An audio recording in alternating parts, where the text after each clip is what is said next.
Time once again for the Red, Gold, and Bold podcast with you as always, Jeff Chadiha, Sam McDowell, Soren Petro, as we talk some Chiefs football. First of all, we've got a game. Part of the schedule's out. We know at least one of them.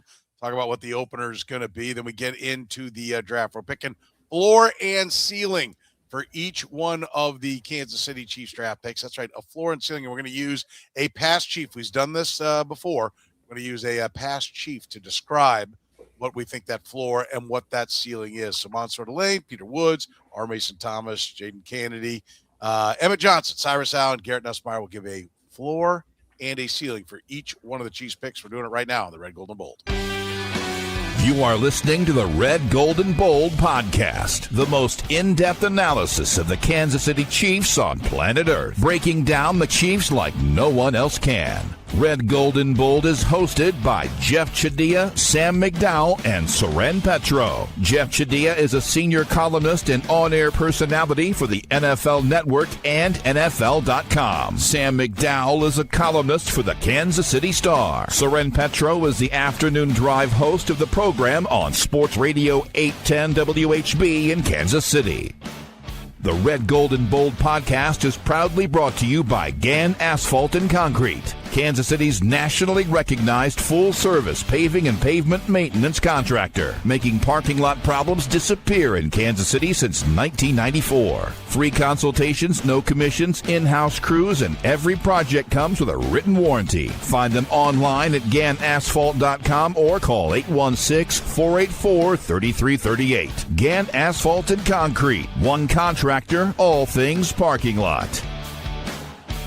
Now, here are the hosts of the Best Chiefs podcast, Jeff Chadiha, Sam McDowell, and Soren Petro.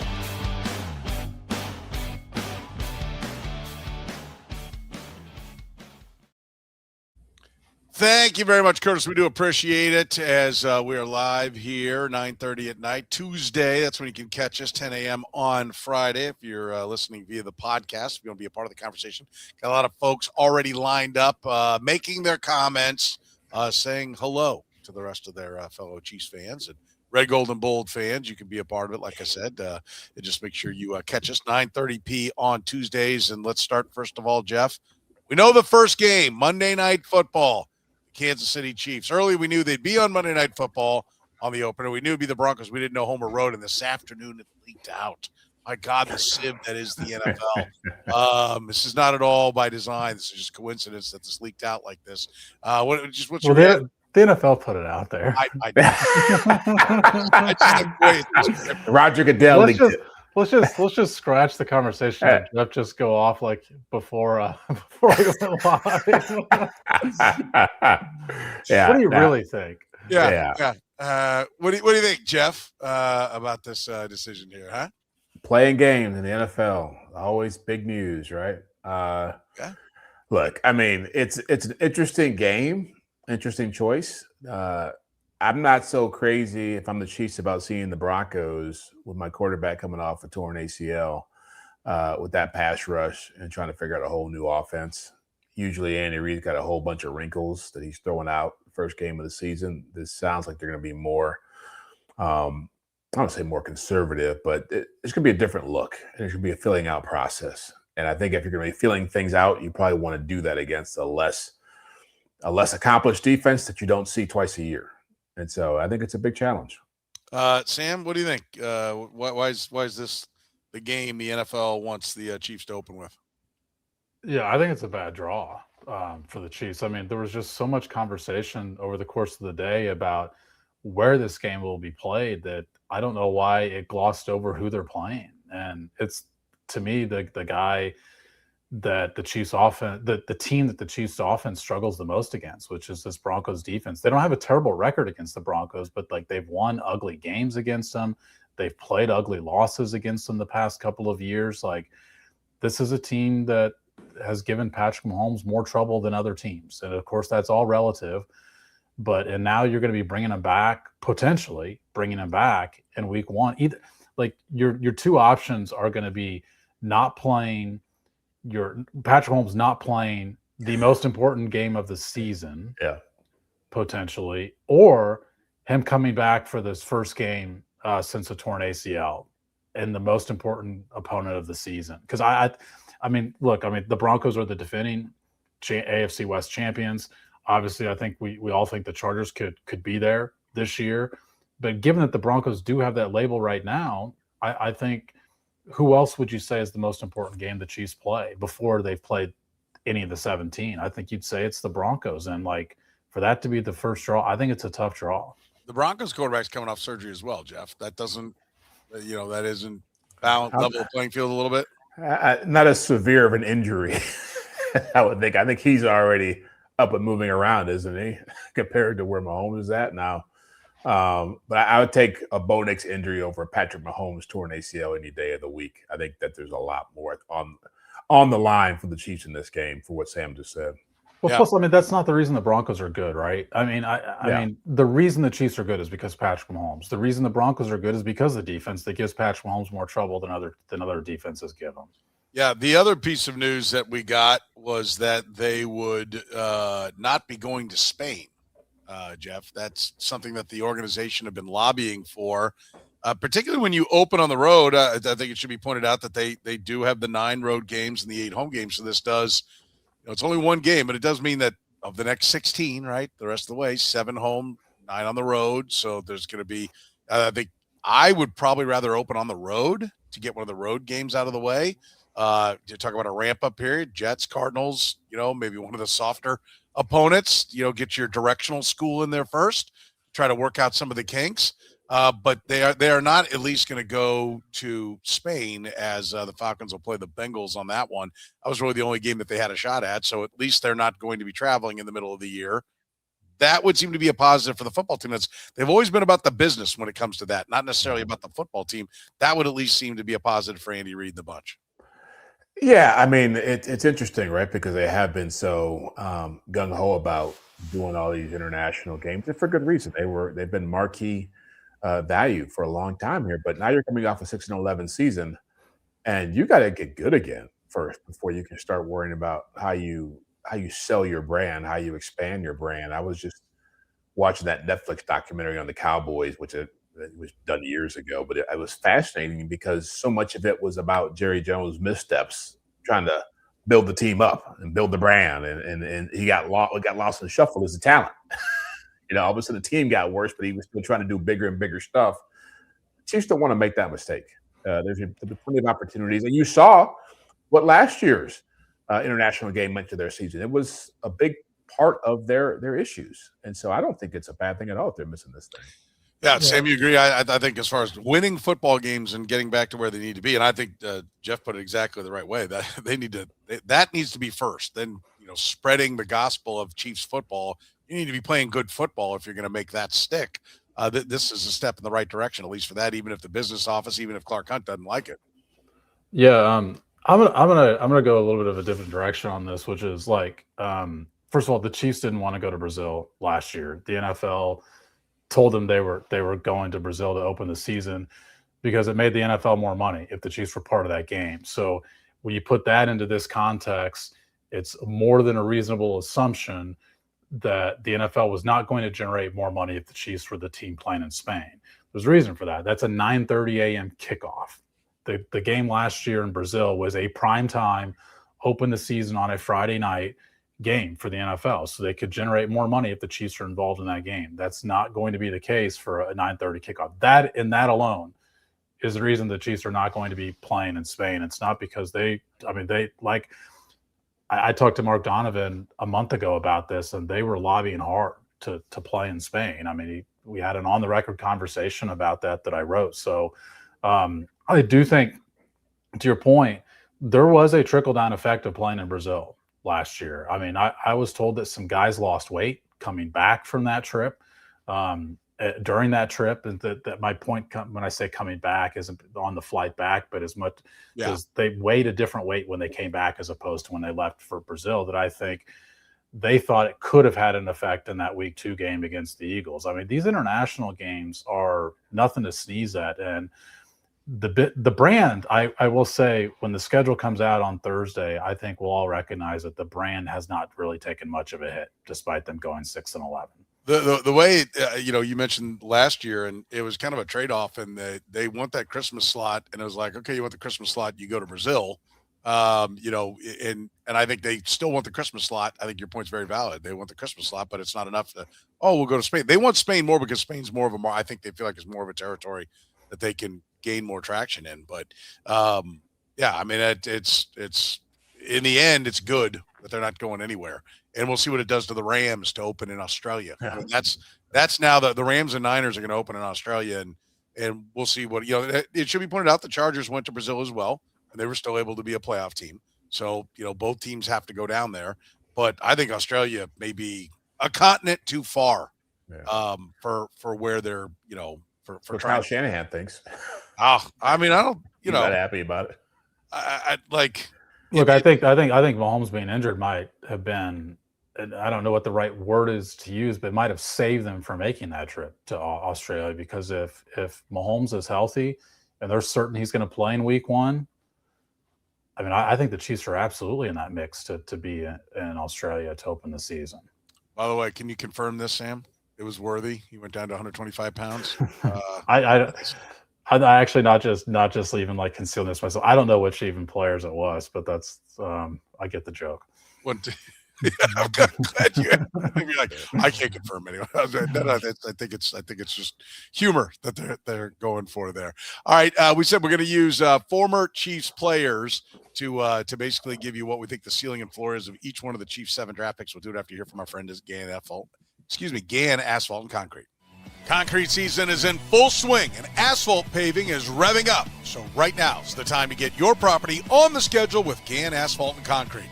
Whether you need new concrete work, a parking lot repaved, crack filling, seal coating, or full asphalt installation, their experienced crews handle it all right here in Kansas City. Don't wait until the rush hits. Call today for a free bid and secure your spot before the calendar fills up. Get the process started right now at GannAsphalt.com. That's GannAsphalt.com. Gann Asphalt and Concrete. One contractor, all things parking lots. Italian Delight was the first restaurant to bring true New York-style pizza to Kansas City almost 50 years ago. They sell whole pies or pizza by the slice, or enjoy their classic strombolis, calzones, and sausage rolls. Sandwich lovers, check out their lineup of hot and cold subs, the combo, the meatball, or the Philly cheesesteak, just to name a few. And don't forget the pasta. Their famous lasagna and classic chicken Alfredo always hit the spot. If you're hungry for lunch, check out their daily lunch specials, starting at under $10. Italian Delight can even cater your next work function or party. Dine in, carry out, or delivery, it's Italian Delight. Located just 3 minutes east of Kansas Speedway at 8145 State Ave in KCK. Check out the menu and order online at ItalianDelightKS.com. Kansas City's own Italian Delight. All right, let's talk about Mansoor Delane, ceiling and floor. We'll get to that first. Let me just say, did you learn anything from working through this, Jeff? Did you have anyone that kind of stood out to you that you had a difficult time with, or you thought was interesting? Just anything in general from going through the process? Well, for me, it was the hard part was some of these positions. There aren't as many great comps to choose from in more recent memory that aren't obvious. And so I found myself going back a lot farther to try to find some comps that made sense. Because some of these positions, like slot corner, they haven't had a ton of phenomenal slot corners. Cyrus Allen looks like a slot receiver. They really haven't had that position really being played in a long time. So to me, and certainly Garrett Nusmeer is interesting too, because they haven't had a backup quarterback who had some value to him in a long time as well. So there were some positions where I thought, man, I'm doing a lot more legwork than I imagined I was going to be doing for this. Okay, interesting. Sam, anything jump at you? Yeah, I mean, I think as the clearest, youngest person in this podcast, it's a harder exercise for me because you guys have been around for so many more Chiefs players than I have. Are you clearly the youngest? Or are you the clearest youngest? Both. Yeah, okay, both. Okay. Both. Make sure. I actually enjoyed this exercise more than I thought I would. I agree with Jeff. This took some real legwork. If you didn't want to just phone it in, and but I actually enjoyed it. Okay. All right. Let's get started. Mansoor Delane, cornerback, LSU 6th overall pick. Jeff, what do we want? We want the worst case or the best case? We want to start floor or we want to start ceiling? We'll start floor. Okay. And so a lot of high expectations on him given his draft stature, a top 10 pick. I was tempted to have a really short distance variance between floor and ceiling. I was thinking more like Marcus Peters, Trent McDuffie, but I wanted to have more fun with it. So floor is Brandon Flowers, ceiling is James Hasty.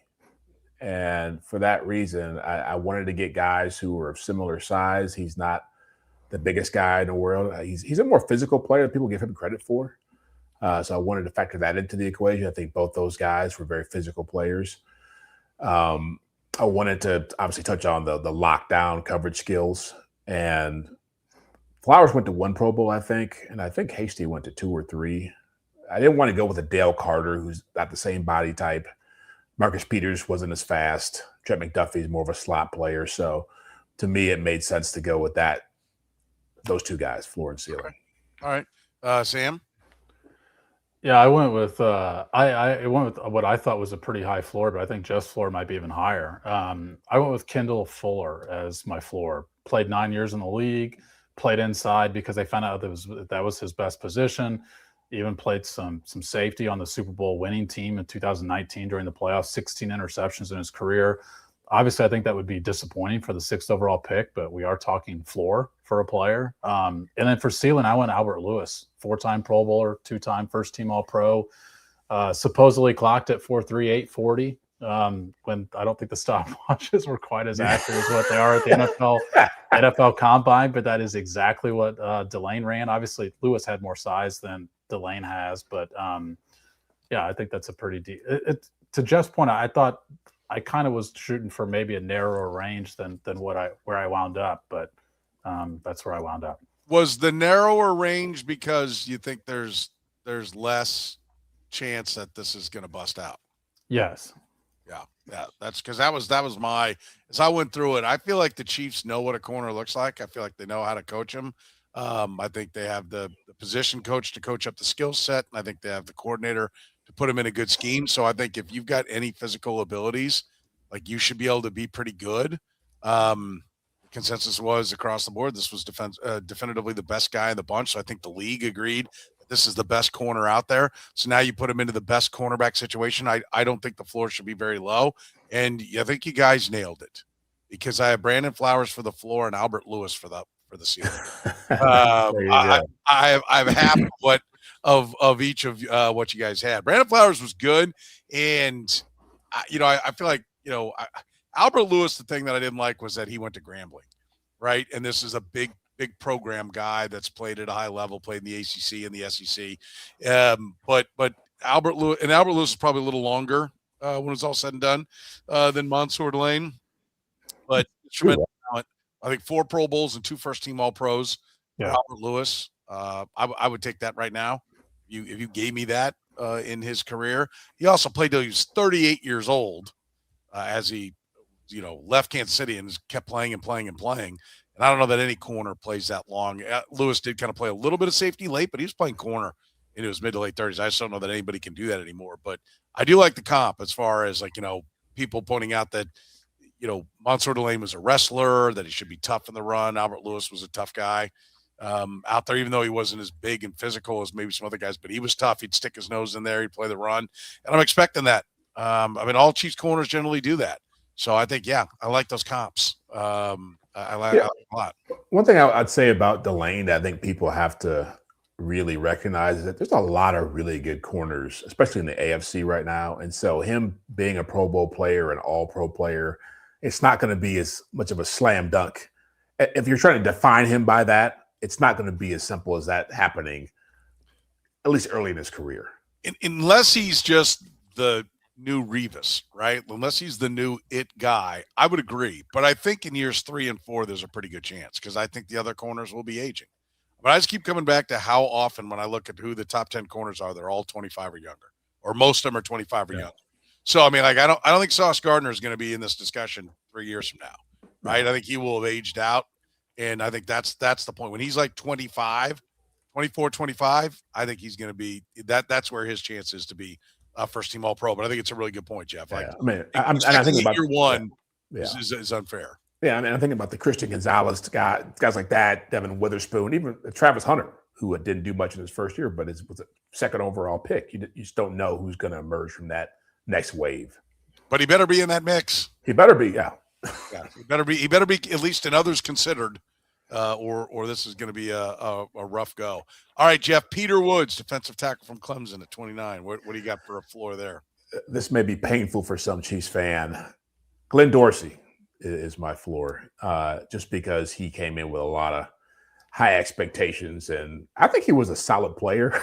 Certainly wasn't a top 10 overall level of career that he produced, and was never the sack artist that he was. I mean, artist is maybe extreme, but he didn't have the kind of production as a pass rusher that he had as a college player. He was a dominant college player. I don't think he ever had more than 3 sacks when he was with the Chiefs.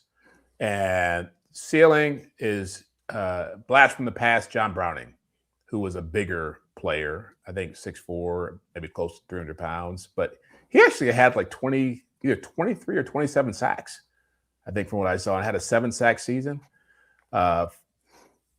I felt like that was a pretty good comp. But that was a position that was tough for me too, because there weren't a ton of great players to look at. Agree. For the skill set that Woods is supposed to supply, unless you're going to throw out Chris Jones, and not putting Chris Jones in the same conversation.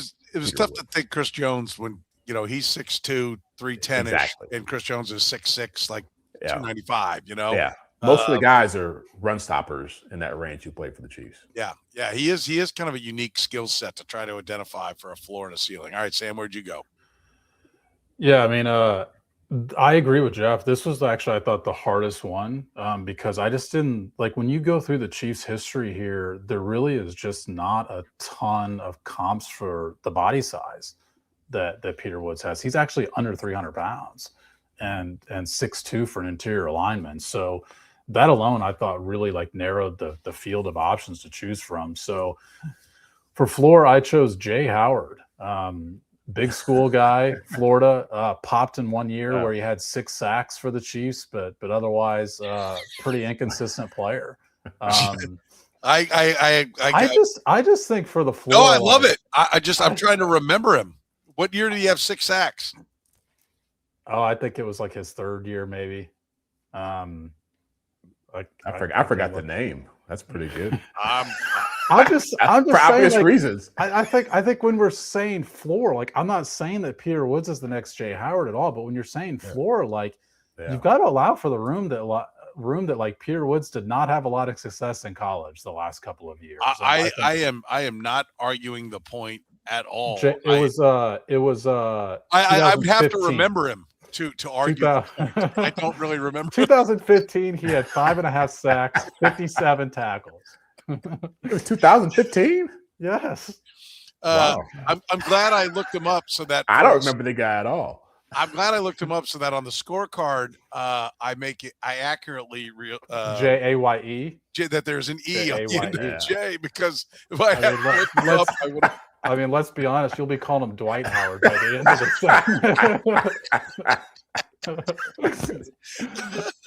I think you're absolutely right. Pretty good chance. Okay, who'd you go with, Jay Howard? For ceiling, I went Bill Moss. 4 straight seasons of 5+ sacks, under 300 pounds for an interior guy. We both stole. I'm just going to give the Florida story because I could already tell we both stole one from that.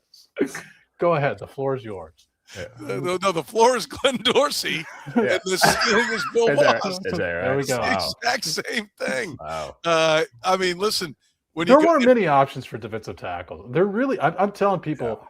Go through the Chiefs' history of defensive tackles and try and find body sizes that are like that. Because, like, I thought Glenn Dorsey, but like Glenn Dorsey to me was more of a guy who played more of the run than I think they also asked him to play the nose and a 3-4 defense. It's hard to find comps for defensive tackles. The Bill Moss one, he's listed at 6'5". I've stood around Bill Moss a number of times in my life, many times. He does not strike me as 6'5". I would have guessed him to be more at 6'3" than what they list him at on Pro Football Reference at 6'5". But he was kind of a nose tackle, D end, played a little bit of both. for the Chiefs. He could pressure the quarterback. I like this comp because early in his career, 5 sacks, 7, 7, 6, 4, 0. I think, was that a strike year? That might have been a strike year. No, it wasn't. 5.5, 4. He gave you good interior pressure. He was defensive rookie of the year. He was a 2-time Pro Bowler. He was a really good football player. He's going into the Ring of Honor for a reason, right? Or just went into the Ring of Honor for a reason. I can't remember. Is he this year's nominee or last year? Yeah, last year. Yeah. Derek Johnson was this year. Yeah. So he's really good, and the Glenn Dorsey one was easy, right? Yeah. That one I did find my way to because Glenn Dorsey was a big program guy, played at LSU, had a big reputation, and I remember when the Chiefs picked 5th, sitting there and being thrilled. The consensus on that draft day was, okay, good. The Falcons just took the quarterback who throws all the interceptions, and that pushes Glenn Dorsey closer. Like, Dorsey was the guy they needed. So there was a lot of expectations for him. But anyway, playing at LSU, he was very productive at LSU. And so nobody disliked that pick. That was a great pick for the Chiefs. And it just never, I think schematically they had issues and they didn't really know what to do with him. And, he ended up being okay with the 49ers later in his career, but he didn't really live up to it. And I think I think with the hype that was around Peter Woods coming into this year, that would be, it's going to be a disappointment if this guy sucks, right? Like, I mean, and so, and I also don't think he's going to be terrible. I do think there's a lot to like on the athleticism, but I do think because of the size, he's kind of a tricky fit. Like, how do you want to use him?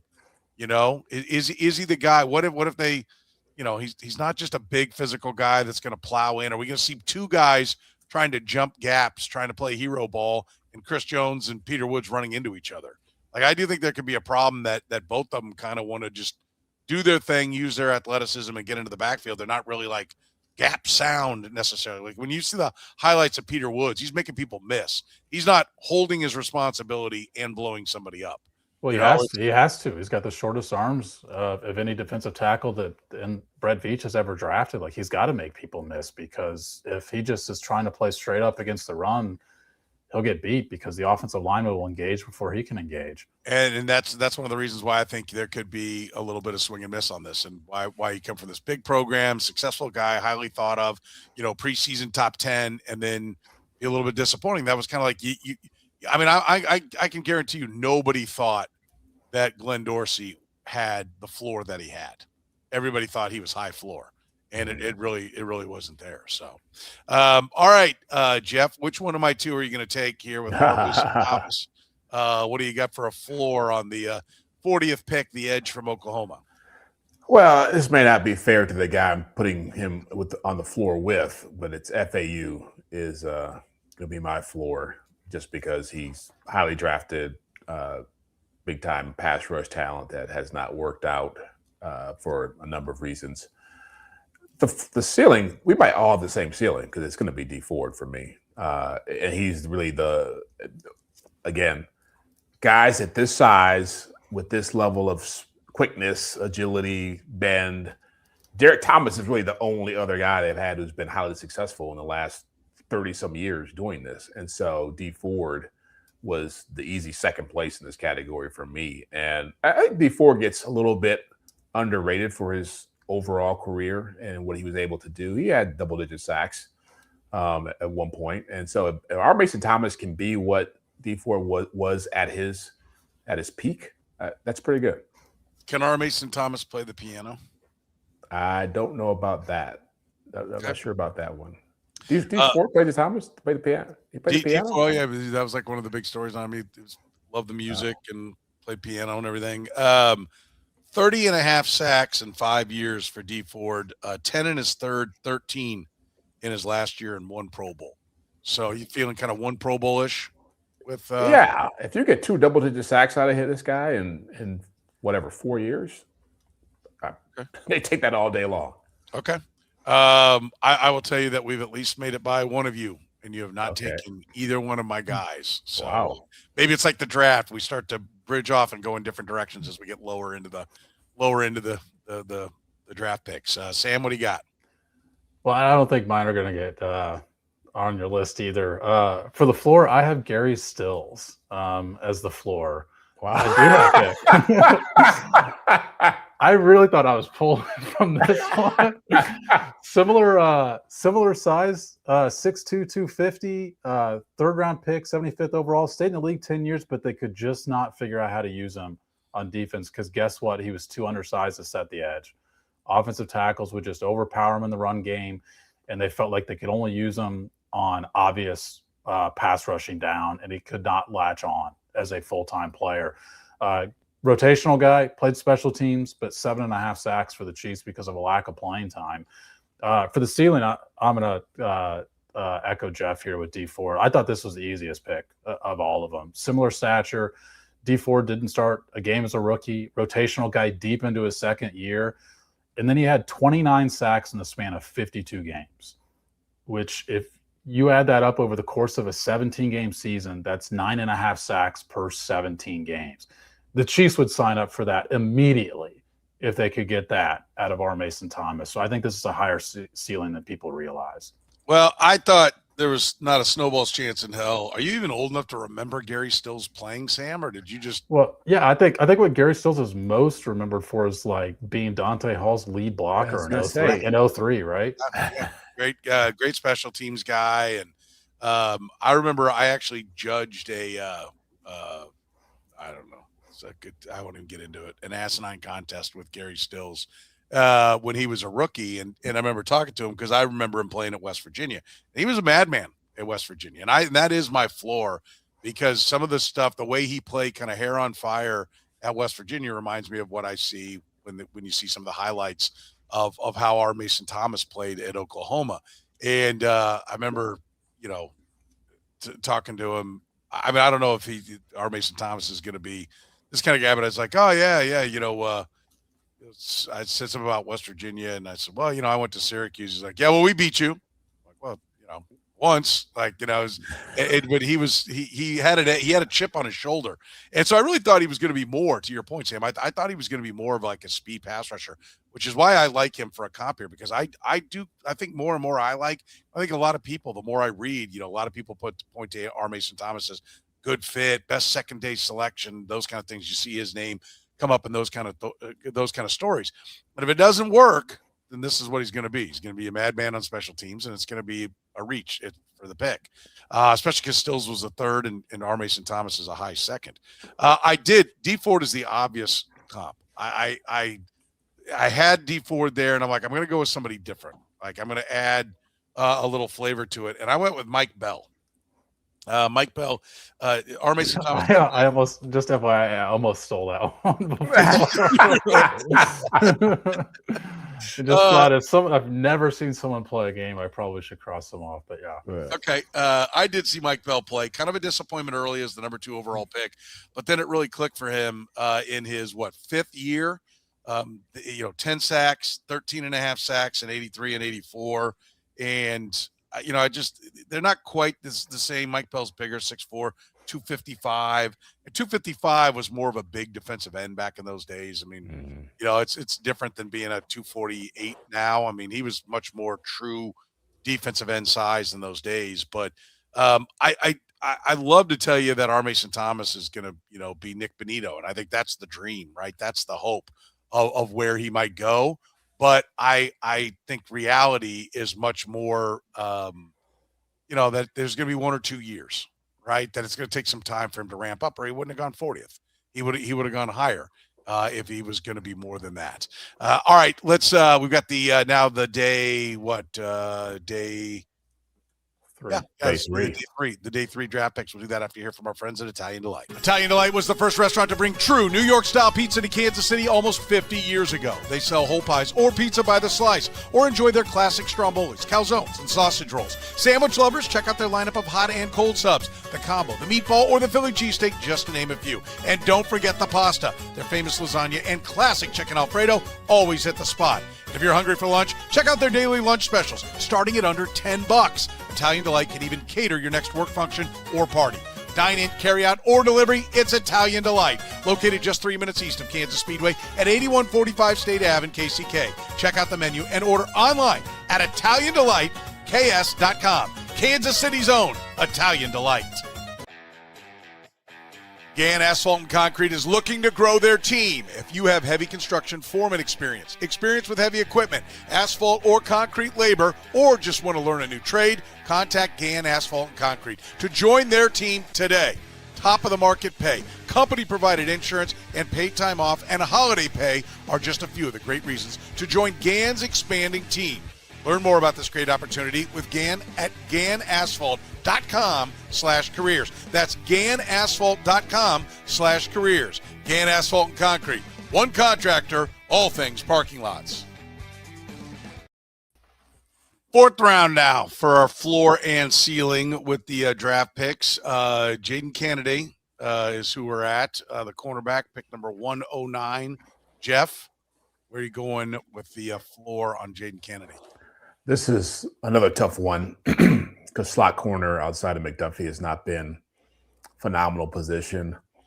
Floor, I went Javier Arenas, who was, he's on your list too. You're nodding over there. No, I just like the comp. He's not on my list. Okay, Javier, who was really a punt returner who had to find a spot to play on defense and didn't last there very long. I think he probably played 8 or 9 games total the whole time he was here. Ceiling, I was. By the way, what was Javier Arenas' greatest accomplishment as a Kansas City Chief? I don't remember. How did he make his biggest mark? Trade? Yeah, he was dealt for Anthony Sherman. Yeah. Oh, is that right? He brought Anthony Sherman. For Sherman? Oh, wow. Yep. Where'd he go? Arizona? For that? Yeah, the Cardinals. Okay. Okay, ceiling, I wanted to go Steven Nelson, but he really played more outside. He played a little bit in the slot, but he was more of an outside corner. Again, the body type was a big factor for me in trying to match these guys up, and Nelson was a third-round pick who actually had a solid career when he left here. He played a long time for a lot of different teams. But I ended up going with Rashad Fenton. Not a great ceiling, but a truer slot corner who was – Man, you hate this guy. I was gonna say. Yeah. He too was more of a returner than anything else. Which one was the floor? Which one was the ceiling? Right. It was hard. Outside of McDuffie, who are you going with here? Maybe I can do a combination of Steven Nelson just to give him some love and Rashad Fenton, but I went with Fenton just because he played the position. I think he'll be better than Rashad Fenton. How about I think you might be able to put a piece of paper in between those two. I can't wait to hear what you guys come up with then. The same piece of paper that goes under my feet on my vertical, that's the one you slide right in there to figure out. All right, Sam, where'd you go? Yeah, I actually thought these two kind of came easy to me. I had Javier Arenas for the floor as well. He played pretty much exclusively in the slot as a cornerback, 3 years in Kansas City. And for the ceiling, I did pick Steven Nelson because he was 5'11". He played special teams exclusively, basically as a rookie. 39% of the snaps were on special teams. We've heard so much about the fact that Jaden Canady played gunner everywhere he was in college. He's clearly going to be a big part of specials. And then he was the starting slot cornerback for the next 2 years before he did move to the outside. His second year for the Chiefs, he played 72% of his snaps as the slot cornerback and played 98% of the defensive snaps. Like, he was the slot cornerback in his second year. So I actually think that's a really good ceiling for him. And by the way, I know Steven Nelson did not have a great rep here, but at the risk of getting blowback in our comment section for this, I just always thought he was an underrated player. Underappreciated player. I like underappreciated. I'm changing my pick to Steven Nelson now too. I don't know, really. Like you're just getting love here. Okay. I love Jeff's choice. Yeah. Like right by a guy who's blind. It might be. His little the guy commenting Jeff's choices. I'm just going to point out his literal handle is blind. 12175. I'll take it though. Hey. So all right. I did not focus the ceiling. I went with a size guy. On the floor, I just kind of went with more of like a disappointment in the sense that I think with Canady going in the fourth round, it's not that the pick is that high. It's that they, again, didn't go offense in this draft. So, I mean, that to me says, okay, we like this guy. Like that puts a little pressure on him to be good. So I'm going with a guy who went around higher. I'm going with Phillip Gaines as the floor. And I think there is some bust level to this. And Phillip Gaines was a bust. He didn't do squat. Third round pick out of Rice. Made no appreciable difference whatsoever for the Kansas City Chiefs. And I think corners, if you miss, that's what it is. I mean, Josh Williams got on the field, made a couple of plays here and there. Najee Johnson didn't do anything. I know Najee Johnson's a much later pick. The body types are so different. Josh Williams is a similar draft location as far as picking a guy, but the body types are so different. So I went with Phillip Gaines. And then my ceiling, I do the people I talked to and what I heard and some of the vibes I was getting on what the Chiefs think of Canady. I went with Kevin Ross. I think Kevin Ross in today's game, if you started in a nickel, would play in the nickel more. Sam, you might not have seen him play, but he played opposite Albert Lewis and was a seventh or eighth round pick of the Chiefs because the draft went that deep back then, young people. And his name was Rock. And he was tough and physical and come up and play. And when I hear, hey, Canady played some safety wherever we needed him to play, he would step in. He's smart. He understands things. That to me is the kind of guy that does have some real ceiling. If you're talking about all this, all this flexibility and things, I think you could have gone what we're hoping is Shamari Connor gets moved to the safety. I think Shamari Connor's name could have been brought up in this spot as well. I had him, but is he the floor or the ceiling? I mean, I don't think either one. I think he's right in the middle. I think if he was he's better than Rashad Fenton. He could have been Jeff's ceiling.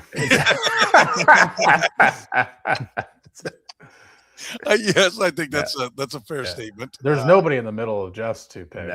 No. He fits right. Connor fits right in the middle of our two. I actually thought for these last four, all these day two picks, were someone you could find who's like realistic, who maybe isn't. Oh yeah, J.C. Pearson's name keeps getting thrown around. Was he a slot corner in the comment section?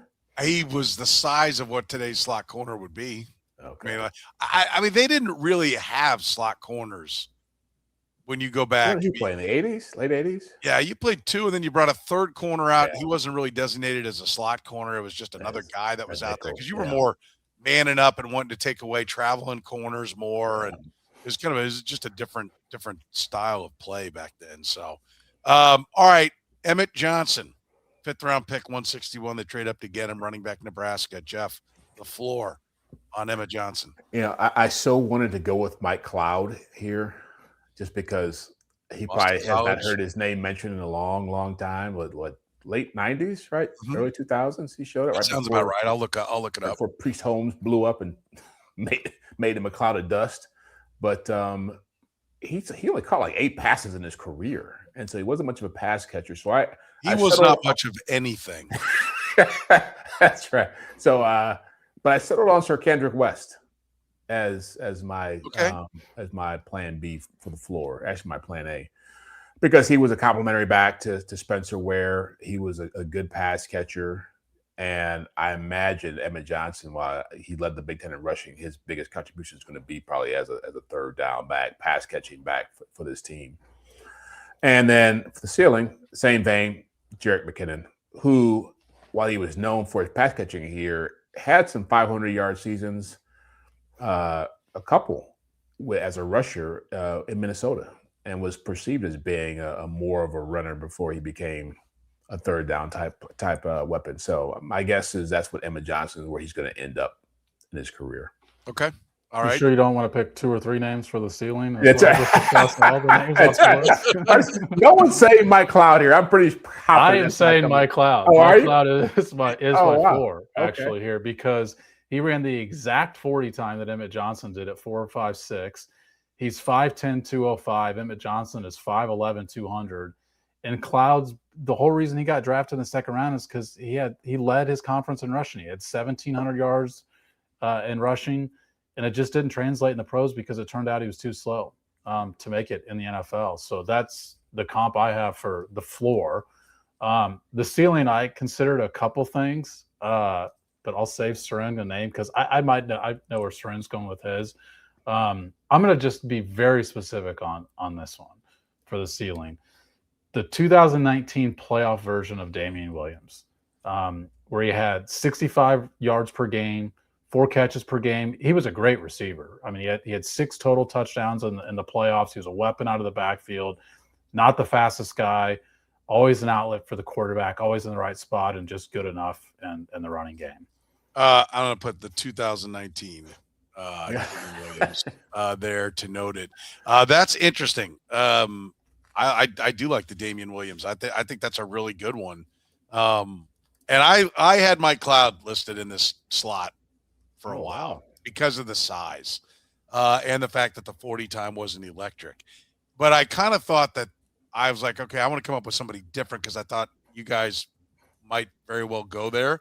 And so the size comp, this guy was bigger and he was a 3rd round pick. And I think, 3rd round running backs from 15 years ago, or what would it now be, 13, 14 years ago, are kind of like 5th round running backs now. Like 5th round's not that low for a running back. 3rd round's kind of high for a running back. You better be, the guy who's just here last year, 2nd stint. Kareem Hunt. Kareem Hunt. You better be Kareem Hunt when you go in the 3rd round. You need to be a productive running back. So I went Nile Davis. Nile Davis never did click.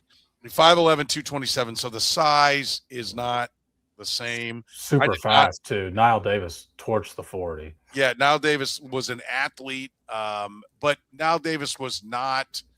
Nile Davis was more hype about the measurables and less about the production, where we're talking about Emtt Johnson was production without the measurables. So that doesn't connect, but like running backs are weird. Sometimes they don't have the vision. They don't have whatever it is. It doesn't click in the NFL. And Nile Davis didn't click. He ended up being a kick returner. I don't think that'll be what Emtt Johnson is. He's going to have to do it. But just as far as what they ended up getting from him, that would be the floor. My best comp would be Mike Cloud as far as we talk about the player and what he was, because Johnson's not a burner either. And so that would be it. But I think Nile Davis could be kind of – because there is expectations for him, right? And we had expectations for Nile Davis. First of all, it was the first draft of John Dorsey, and it was new. And, okay, here these guys go. And so we and I think there are expectations with Emtt Johnson. So that's why I like Nile Davis. And was Priest Holmes who you were thinking about for the ceiling, Sam? No. Priest Holmes. No. I mentioned on a couple of weeks ago on this podcast that Priest didn't run a good 40. And that was to me and now it's in your head. It's in my head, and that's where I went. Size is about the same. Priest Holmes was a little bit heavier, but the height and all that kind of thing, the move, the one cut, get upfield, catch the ball out of the backfield, and he was undrafted. So we're talking about a 5th round pick versus an undrafted player. I went Priest Holmes. Who did you think I was going to go with? I thought somebody would pick Spencer Ware. He had almost 1,400 yards from scrimmage in 2016, caught the ball really well out of the backfield the year he was, the clear-cut starter. Obviously, Kareem Hunt's rookie year, Spencer Ware went into the season as the starter, got hurt during the preseason. But the year before, he was terrific. Okay. He was like 230, wasn't he? Spencer Ware, how big was he? Spencer Ware was definitely bigger, yeah. I mean, but that's why I didn't pick him. Well, I mean, there are different ways to go about this. He was 5'10", 224 is his listed weight. 224. I would have guessed him to be bigger than that. The thing about Ware, I mean, that does fit. Big program, LSU, was a runner. He was playing fullback for the Seahawks when they put him on waivers, and the Chiefs grabbed him and threw him on the practice squad. So I think, what was he going to be? There was some thought on that. That's a little bit different, but I don't think that's. I mean, I get where you're coming from with Oh no, he makes sense. Yeah, as long as I didn't pick him, I can understand the pick. I mean, let's be honest. He's not Rashard Fenton. Nobody is. One of one. Well, Jaden Canady can only hope he's Rashard Fenton. Apparently, let's make Canady ceiling Spencer Ware. Let's go with that. How about that? Sound better? I'll put Steven Nelson in there if you want Steven Nelson. No. We're not giving him out. That's right. All right, Cyrus Allen, floor, wide receiver, 5th round pick, 176. One person, one name here, Jeff. Okay, DeAnthony Thomas. He's just giving us the thought process. That's right. I'm just letting you know I'm coming from DeAnthony Thomas, who was listed as running back and wide receiver, but I feel like he was more of a receiver, gimmicky type guy when they drafted him, who was supposed to be known for. He was a phenomenal player in college, clearly explosive and amazing, ton of big plays, but never really was able to translate that into any kind of role or success in the NFL. And Cyrus Allen, Sam's seen him up close, and I know that his calling card is the quickness and the agility. I'll be curious to see how he fits into this offense as he matures, because he does feel like a true slot receiver. And because he is that, I think my ceiling is Albert Wilson, who ended up getting a big free agent contract when he left here, but was right around like a 30, 40 catch type player in his best years, 500, 600 yards. And so if they get that out of Cyrus Allen, that'd be pretty nice. Okay. That's interesting. All right. Sam, where'd you go?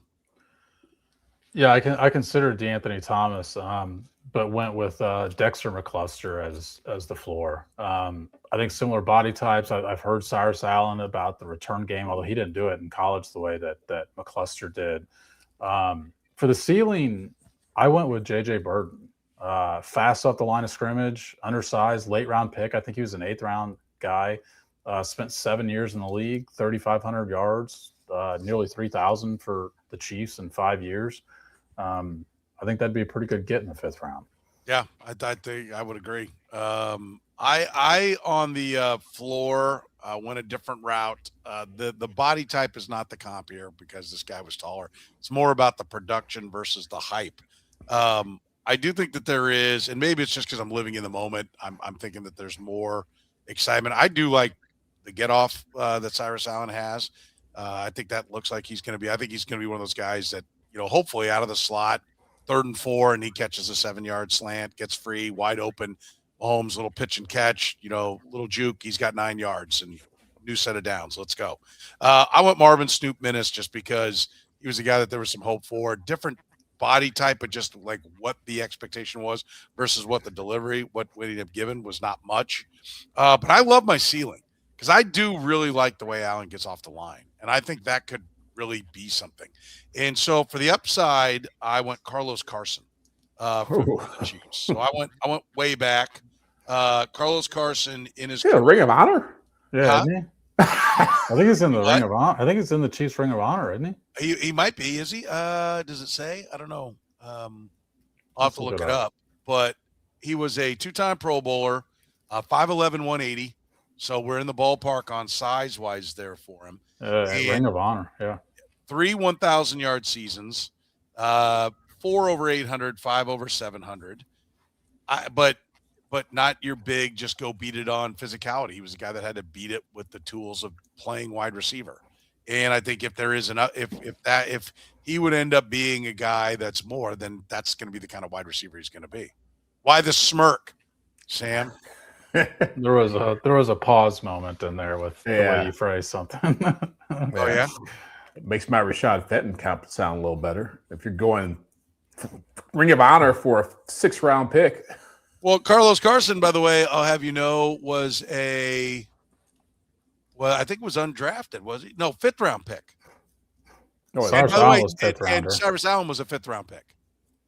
So Jeff, you just gave him more ammo. Yeah, Jeff, I think if I were to look back at that, I would say I nailed it. I think I nailed the upside. I'm just trying to find a way to make Rashad Fenton go away. I would stop mentioning his name. Yeah. All right, Garrett Nusmeer. This should be interesting. 7th round pick. Give me the floor on Garrett Nusmeer. The floor is Aaron Murray, who's probably best known for dating Eric Hosmer's future wife. And the ceiling is how about that? So who's Garrett Nussmeier's? What's that? I don't know. I was thinking about who. I was thinking about the local media. What's that? Oh, man. Oh, God. Will she be a sideline reporter here in Kansas City as well? It may be. I don't know. I have to comb the I didn't do that much legwork on this one because this was going to be a throwaway one for me. The ceiling is Steve Stenstrom, who was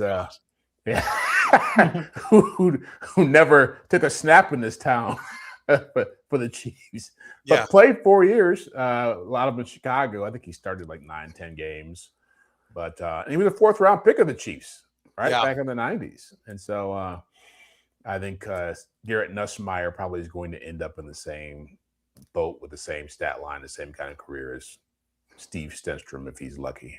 Steve Stenstrom, by the way, I have to look these guys up to figure out how to spell their names. Trom for those scoring at home. Steve Stenstrom is the way it looks. Steve Stenstrom held out, had some wacky ass contract demands. He was the guy that got sideways with Carl Peterson. I can't remember. He had some salary demands that he wanted, and he ended up being. There was some hope then, this could be the guy. Stanford, smart guy. He played for Bill Walsh in Stanford. I think so. Yes, I think so. Okay, I think so. And the Chiefs, I think, were running the West Coast offense then, so this was going to be a natural fit and everything. There was genuine optimism, but almost so you've got nothing. You've got no zero. No I'm hope. staying consistent with this one. Yeah. No hope. Well, I'm giving him he started in the NFL. He got jobs playing quarterback somewhere after he left here. Yeah. Nussmeier's not going to play here. I'm fine. If he is, then it's real problems. Hey, I'm good with it. I'm good with it. All right, let's go to you, Sam. Floor. What do we got? Yeah, I thought there were a ton of options for the floor. There are a lot of options. There's plenty of that. We can go through the Chiefs quarterback history. I mean, you could come up with a lot of options for the floor. I went with Brady Quinn. Out of the league in 4 years, overhyped, 4-16 career record, and never should have been playing in the first place. He was playing because of his college, a year he had in college. And for the ceiling, can I just say real quick, I love that. I think that's great. If Nussmeier bombs out, because there's, he was another guy was in the top 10 in the way too early mock drafts the year before, played at LSU, was a 4 or 5-star recruit out of Dallas, coach's son. We've heard a lot about this kid. And if he doesn't happen. Brady Quinn is now known as, I forget his wife's name, but the gym, as long as we're talking, this would have been one for you to maybe put for an upside, Jeff. Wife, U.S. gymnast, an American Olympic gymnast, right? I can't remember her name. He had a hot wife. I remember that. Yeah. Hard Knocks. He's still with that same woman. Okay. Sam? I went with so I went with Elvis Gerbach for the ceiling. Big school quarterback, late round pick. Gerbach was an 8th round pick. Nussmeier's a 7th round pick. But the connection, I think, is that I think his ceiling is he's a guy that you trade to another team, and he gets because he's got a few spot starts because of injury, and therefore you can move him to another team and get something for him, which is what the 49ers did to the Chiefs. Well, big SEC program. Don't know anything about who the significant other is, but Aaron Murray was the call. You nailed it on that, Jeff. I've got Aaron Murray. There you go. Low end. We matched on 4 of them, didn't we? 4 out of the 7? We had Brandon Flowers, Glenn Dorsey, and on the I think Mike Cloud, but I didn't go with Mike Cloud. I didn't either. I went with Niall Davis, but we had a few. But I thought about a lot of your guys. Which we're all picking from the same pool. So, of course we're going to have some similar. My upside, I did feel like I needed to represent the older generation here with some of the players. So for some of our, because we know Len Dawson.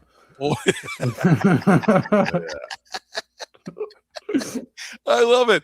No, I am scrolling. I'm trying to get to his year. He was quarterback. Now he's different in the sense that he was drafted in the first round, but when you go in the first round, there are expectations. Steve Fuller. Oh yeah. So my last job actually was in Hilton Head, South Carolina, which is where Steve Fuller lives now. Okay. And covered high school sports there, and his daughter was the best athlete in the area. Well, he was a hell of a player at Clemson. 23rd pick of the Chiefs in 1979. The same year they took Mike Bell, number 2. And he didn't do a whole lot for the Chiefs, but he's best known as being the backup quarterback for Jim McMahon on the 85 Bears, that 84, 85, 86 Bears team. And he played some pretty good football there. I mean, never anything, they were winning because of everything around him. They weren't winning because of him. And I could see that with Garrett Nusmeer. I mean, I think it's clear that he's not going to be a star, but there is enough pedigree there to think that this guy could get in and start and potentially win a meaningful game. Right. That's where I land on Steve Fuller. All right. Other than the obvious comments that have already been expressed about Rashad Fenton, reaction to the whole process. Anything jump at you? Mostly we talked about what we learned going through it. So maybe on the other guys, what Sam did, what I did, Jeff. Oh no, I thought you guys. I mean, I think we all probably did put a lot of effort and came up with some good names and some. There was nobody. I'll defend Rashad Fenton, but you're bringing him up again. You can't stop bringing him up. You can't stop. I'm going to leave here without trying to get one last lick in. When I post this podcast, I might be Rashad Fenton lives. I might change the title to Rashad Fenton. It could get pretty dry in like June-ish. We may just have to do a full Rashad Fenton career podcast. It's right. Yeah. In memoriam. It was more of a supply and demand situation with him. But overall, there were a lot of people to pick from. I think the floor was the problem was the demand. There wasn't demand for Rashad. That's interesting. Sam, any takeaway? I thought I think what you end up actually taking away is not from these guys. You end up taking away from the Chiefs' history because that's what this exercise prompts you to do. For cornerback, I thought we had a lot of options. Defensive tackle, I think, because of what your points were in, you didn't want to go to Chris Jones. You're sitting there thinking, well, who recently has been a good defensive tackle for the Kansas City Chiefs? And I think that speaks to their inability to develop that position recently. And then the other one that I took away was just, like I said, quarterback, man, for the floor. You go through quarterback options over this history and you're like, this guy makes sense for this. This guy makes sense. I mean, we didn't even bring up Brody Croyle's name. Yeah, I thought about him too. Or Tyler Bray's name in this. Like, there were a lot of options, I thought, for just complete bust and guys who went to big schools. I thought, on Brody Croyle was a really good one. I think I had him written down for quite a bit of this process because he was like 6'1", and Nussmeier's a little undersized as well. I think I really thought third round pick. Was he a third round pick? That sounds about right. Yeah. That's about right. Good dude. I'm going to tell you that. I always enjoyed talking to him. Interesting story with his family's background of basically having a ranch where they had dozens and dozens of foster kids on it. Oh, he helps run that thing now. Yeah. I mean, he was a good guy, but yeah, overall he was 85th, third round, 85th overall to the Chiefs. I was intrigued by the fact that you guys both went kind of the running back convert guys with Cyrus Allen, D'Anthony Thomas, and Dexter McCluster, because I like that better than Snoop Minnis because their body types are better.